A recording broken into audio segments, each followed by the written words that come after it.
I want to talk about nuclear energy because you say nuclear energy is key to fighting climate change, but you know there are inherent risks in that, and that's possibility of disasters like Fukushima, like Chernobyl, like 3 Mile Island.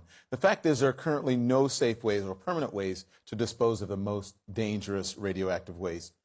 What would you do to help mitigate those dangers? So this is where study is actually, and science is really important.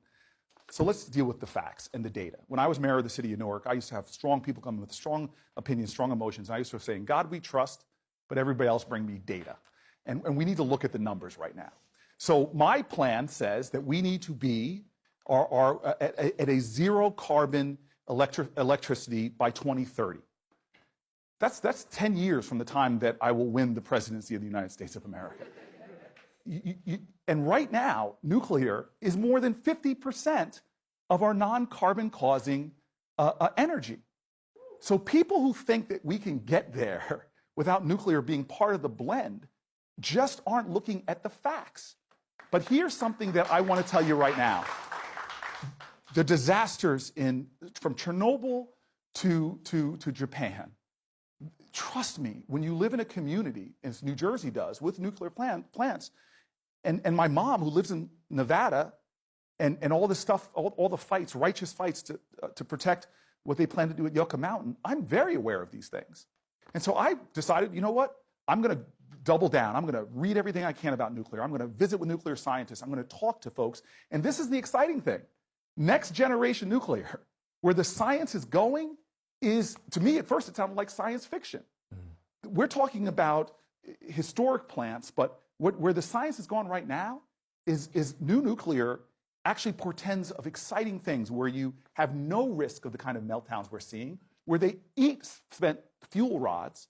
We actually can go to the kind of innovations that make nuclear safer or safe. And so this is the point I'm making. I'm a competitor. I'm a baller. I played football in the Pac-10, go Stanford, now Pac-12. And I'm a competitor. This is one thing that really ticks me off. We used to have the most R&D intensive economy on the planet. We are no longer the research in terms of percentage of our GDP that we invest in R&D. We're no longer there. We're falling behind. Other countries want to out-innovate us for the ideas of the future. That's unacceptable to me. Call it pride or call it just confidence that if America can compete, we can win. So government needs to step up in a much more significant way. That's why my plan has a massive moonshot-like investment in the technologies of the future, which range from everything from battery storage technology to the aviation industry, all the way to nuclear. The future we need to not be fearful of. We need to embrace the possibilities. And nuclear, I believe, if we start doing the research, making the investments, I've already been in Washington working across the aisle to clean up a regulatory regime that's made for the nuclear reactors of the 70s to prepare for the possibilities of the future.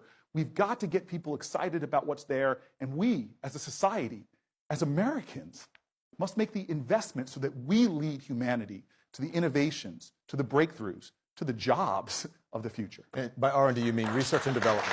Research and development.